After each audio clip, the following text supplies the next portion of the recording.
السلام عليكم ورحمة الله وبركاته. الحمد لله والصلاة والسلام على رسول الله وعلى آله وأصحابه أجمعين أما بعد اتقوا الله عباد الله. മഹാനായ ഇബ്രാഹിം അൽ ഖവാസ് റഹിമഹുല്ലാഹു തആല അദ്ദേഹം പറഞ്ഞ ഒരു കാര്യമാണ് സൂചിപ്പിക്കാൻ ഉദ്ദേശിക്കുന്നത്. അദ്ദേഹം പറയുന്നത് കാണാം, സ്വലാഹുൽ ഖൽബി ഫി ഖംസത്തി അഷ്യാ. ഒരാളുടെ ഹൃദയ ശുദ്ധീകരണം, ഒരാളുടെ ഹൃദയം നന്നാവുക എന്നുള്ളത് അത് 5 കാര്യങ്ങൾ മുഖാന്തരമാണ് എന്നാണ് അദ്ദേഹം പറഞ്ഞു വെക്കുന്നത്. അതിലൊന്നാമതായി അദ്ദേഹം പറഞ്ഞത് ഖിറാഅത്തുൽ ഖുർആനി ബിതദബ്ബുരിൻ.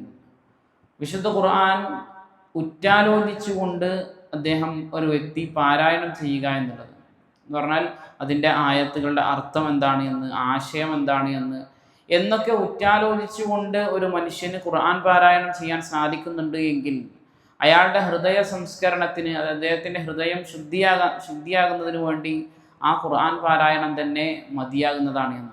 അപ്പോൾ നമുക്കൊക്കെ അറിയാം, അതിൻ്റെ മലയാളത്തിലുള്ള വിശദീകരണങ്ങളും അതുപോലെ തന്നെ അർത്ഥങ്ങളും മറ്റുമൊക്കെ നമുക്ക് സുലഭമായിട്ട് ലഭ്യമാകുന്ന ഒരു കാലഘട്ടത്തിലാണ് നമ്മൾ ജീവിച്ചുകൊണ്ടിരിക്കുന്നത്. അപ്പോൾ നമ്മളൊക്കെ ഒരായത്തെങ്കിലും ഒരായത്ത്, അല്ലെങ്കിൽ രണ്ടായത്തെങ്കിൽ രണ്ടായത്ത്, അല്ലെങ്കിൽ ഒരു സൂറത്തെങ്കിലും ഒരു സൂറത്ത് ഈ റമദാൻ കഴിഞ്ഞു പോകുന്നതിന് മുമ്പായിക്കൊണ്ട് എന്ത് ചെയ്യണം, ഉറ്റാലോചിച്ചുകൊണ്ട് പാരായണം ചെയ്യാൻ എന്ത് ചെയ്യണം, ശ്രദ്ധിക്കണം. കഴിയുന്നതും ഓരോ ആയത്തിലൂടെ കടന്നു പോകുമ്പോഴും മിനിമം എൻ്റെ റബ്ബാണ് എന്നോട് ഈ സംസാരിക്കുന്നത് എന്നുള്ള ഒരു ബോധത്തിലെങ്കിലും എന്ത് ചെയ്യണം, നമ്മൾ ഖുർആൻ പാരായണം ചെയ്യണം. അപ്പോൾ നമുക്കൊക്കെ അറിയാം, നമ്മളൊരാളെ ഇഷ്ടപ്പെട്ട് കഴിഞ്ഞാൽ സ്വാഭാവികമായും നമ്മൾ അദ്ദേഹത്തോട് സംസാരിക്കാനും അദ്ദേഹം നമ്മോട് സംസാരിക്കാനും ഒക്കെ നമ്മൾ ഇഷ്ടപ്പെടും.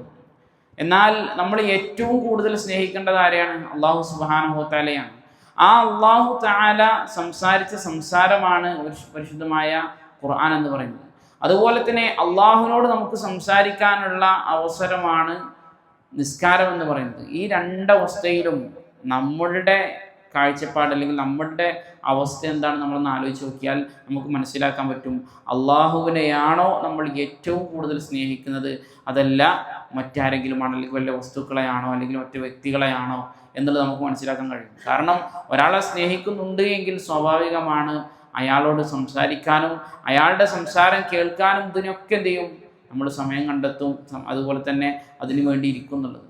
അപ്പോൾ നമ്മൾ അള്ളാഹുവിനെയാണോ അതല്ല മറ്റാരെങ്കിലുമാണോ സ്നേഹിക്കുന്നത് എന്ന് നമ്മുടെ ഖുർആൻ പാരായണം കൊണ്ടും സലാത്ത് കൊണ്ടും നമ്മൾ വിലയിരുത്തുക. രണ്ടാമത് അദ്ദേഹം പറഞ്ഞത് ഖലാഉൽ ബത്ൻ, വയറ് കാലിയാവുക എന്നുള്ളത്. എന്ന് പറഞ്ഞാൽ ഒന്നും കഴിക്കാതെ നടക്കണം എന്നുള്ളതല്ല, പക്ഷെ വയറ് നിറച്ചുകൊണ്ട് ക്ഷീണം വരുത്തിക്കുന്ന ആ രൂപത്തിൽ മറ്റ് ഇബാദത്തുകൾക്കും കർമ്മങ്ങൾക്കും ഭൗതികപരമായിട്ടുള്ള കാര്യങ്ങളാവട്ടെ, എന്ത് കാര്യങ്ങൾക്കാവട്ടെ, മടി തോന്നിപ്പിക്കുന്ന രൂപത്തിൽ ഭക്ഷണം കഴിച്ച് ആ രൂപത്തിൽ നടക്കുക എന്നുള്ളതും ഹൃദയം മോശമാകാൻ അത് കാരണമായിത്തീരും. എന്നാൽ ഒരാൾ അത് ശ്രദ്ധിക്കുകയാണ് എങ്കിൽ അയാളുടെ ഹൃദയം സംസ്കരിക്കപ്പെടും. എങ്ങനെയാണ് വയറ് കാലിയായാൽ ഹൃദയം സംസ്കരിക്കപ്പെടുക എന്ന് പറയുന്നത്? സ്വാഭാവികമായിട്ടും അയാൾ വയറ് നിറക്കാത്ത ഒരാളാണെങ്കിൽ അയാൾക്ക് ഇബാദത്തുകളിൽ നശാത്ത് കിട്ടും, ഉന്മേഷം കിട്ടും. അതുപോലെ തന്നെ അയാളുടെ അദ്കാറുകളിൽ അദ്ദേഹത്തിൻ്റെ ജീവിതത്തിലുടനീളം എന്തുണ്ടാവും, ആ ഒരു നശാത്ത്, ആ ഒരു ഉത്സാഹം എല്ലാ കാര്യത്തിലും അയാൾക്ക് എന്ത് ചെയ്യാൻ പറ്റും, കണ്ടെത്താൻ കഴിയും. സ്വാഭാവികമായും അയാൾ ഇബാദത്തുകളിലും മറ്റു കാര്യങ്ങളിലും ഒക്കെ ഉഷാറാണ് എങ്കിൽ അയാളുടെ ഹൃദയം എന്ത് ചെയ്യും, സംസ്കരിക്കപ്പെടുമെന്നാണ്. മൂന്നാമതായി അദ്ദേഹം പറഞ്ഞത് ഖിയാമുൽ ലൈൽ, രാത്രിയിലുള്ള നമസ്കാരം. നമ്മളെല്ലാവരും ഇപ്പോൾ തറാവീഹ് കൂട്ടമായിക്കൊണ്ട് നമ്മൾ നമസ്കരിക്കുന്നുണ്ട്. എന്നാൽ രാത്രിയുടെ അന്ത്യയാമങ്ങളിൽ അള്ളാഹു സുബ്ഹാനഹു വ തആലയോട് മാത്രം സംസാരിക്കാൻ വേണ്ടി നമുക്ക് ചില നിസ്കാരങ്ങൾ ഉണ്ടാവണം. ആ നിസ്കാരമാണ് നമ്മൾ ഈ തറാവീഹ് എന്ന് പറഞ്ഞുകൊണ്ട് റമദാനിൽ നിസ്കരിക്കുന്നത്. പക്ഷേ റമദാൻ കടന്നു കഴിഞ്ഞു പോയി കഴിഞ്ഞാലും നമുക്ക് ആ ഒരു നിസ്കാരം നിലനിർത്താൻ കഴിയണം. ജമാഅത്തായിട്ടല്ല, ഒറ്റക്ക് വീടിൻ്റെ ഉള്ളിൽ വെച്ചുകൊണ്ട് നമ്മൾ എന്ത് ചെയ്യുക, സുദീർഘമായി നമസ്കരിക്കാൻ വേണ്ടി കണ്ടെത്തുക. കാരണം ഒരാൾ രാത്രി നമസ്കരിക്കുന്ന ഒരു മനുഷ്യനാണ് എങ്കിൽ സ്വാഭാവികമായിട്ടും അള്ളാഹുവിനോടുള്ള ഖശ്യത്ത്, അദൃശ്യമായ അള്ളാഹുവിനോടുള്ള ഭയം ആ മനുഷ്യനുണ്ട് എന്നുള്ളതാണ്. അല്ലെങ്കിൽ ഒരാൾക്ക് എന്ത് ചെയ്യാൻ കഴിയില്ല, ആരും കാണാത്ത സന്ദർഭത്തിൽ അയാൾക്ക് നിസ്കരിക്കാനും അതുപോലെ തന്നെ വിശുദ്ധ ഖുർആൻ സുദീർഘമായി പാരായണം ചെയ്യാനും അള്ളാഹുവിനെ ഓർക്കാനൊന്നും കഴിയില്ല. അങ്ങനെ ഒരു അടയാളം നമ്മിലുണ്ട് എങ്കിൽ നമ്മുടെ ഹൃദയം ശുദ്ധമാണ് എന്നാണ്. അള്ളാഹുവിനെ പേടിക്കുന്ന ഒരു ഹൃദയം നമുക്കുണ്ട് എന്നാണ്. എന്നാൽ നമ്മുടെ രഹസ്യ ജീവിതത്തിലേക്ക് വന്നു കഴിഞ്ഞാൽ നമ്മൾ മോശപ്പെട്ട കാര്യങ്ങളിലും അതുപോലെ തന്നെ നിസ്കാരത്തിലോ അദ്കാറുകളിലോ ഖുർആൻ പാരായണത്തിലോ ഇതിലൊന്നും തീരെ ശ്രദ്ധയില്ലാത്ത ഒരാളാണ് നമ്മളെങ്കിലോ നമുക്ക് മനസ്സിലാക്കാം നമ്മുടെ ഹൃദയത്തിൽ ഫസാദുകൾ വന്ന് കൂടിയിട്ടുണ്ട് എന്നും.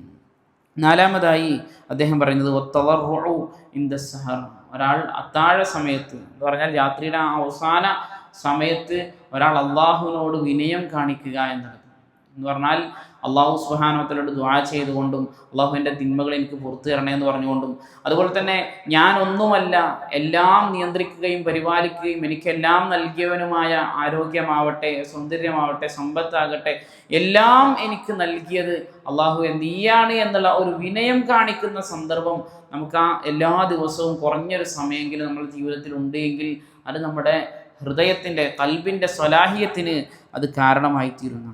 അഞ്ചാമതായി പറഞ്ഞത് വ മുജാലസത്തു അസ്സാലിഹീൻ, സ്വാലിഹീങ്ങളായ തൗഹീദുള്ള സുന്നത്തിനെ പാലിക്കുന്ന ആ രൂപത്തിലുള്ള അങ്ങനെയുള്ള ആളുകളോടുള്ള കൂടിയിരുത്തങ്ങളും ഒരു മനുഷ്യൻ്റെ ഹൃദയം ശുദ്ധമാക്കുന്നു. നമുക്കെല്ലാവർക്കും അറിയാം ഒരാൾ ആരോടാണോ കൂട്ടുകൂടുന്നത് ആ രൂപത്തിലായിരിക്കും അയാളുടെ സ്വഭാവം രൂപീകരിക്കപ്പെടുക. എന്നാൽ സ്വാലിഹീങ്ങളായ ആളുകളോടാണ് നമ്മൾ കൂട്ടുകൂടുന്നത് എങ്കിൽ സ്വാഭാവികമായും നമ്മളിൽ എന്തെങ്കിലും തിന്മകൾ ഉണ്ട് എങ്കിൽ പോലും ആ തിന്മകൾ എന്തില്ല പ്രകടമാവുകയില്ല. മാത്രമല്ല പതിയെ പതിയെ ആ ഇരുത്തങ്ങൾ, ആ കൂടിയിരുത്തങ്ങൾ, സംസാരങ്ങൾ, അതുപോലെ തന്നെ ദീനിൻ്റെ കാര്യങ്ങൾ ചർച്ച ചെയ്യുന്നത് അതെല്ലാം നമ്മുടെ ജീവിതത്തിൽ എന്ത് ചെയ്യും, ആ തിന്മകളൊക്കെ ഇല്ലാതായി തീരാനും കാരണമായി തീരും. അത് മുഖാന്തരം നമ്മുടെ ഹൃദയം ശുദ്ധമാകാനും അത് കാരണമായി തീരുമെന്നാണ് മഹാനായ ഇബ്രാഹിം അൽ ഖവ്വാസ് റഹ്മത്തുള്ളാഹി അലൈഹി അദ്ദേഹം പറഞ്ഞു വെക്കുന്നതായി കൊണ്ട് കാണാൻ സാധിക്കുന്നത്.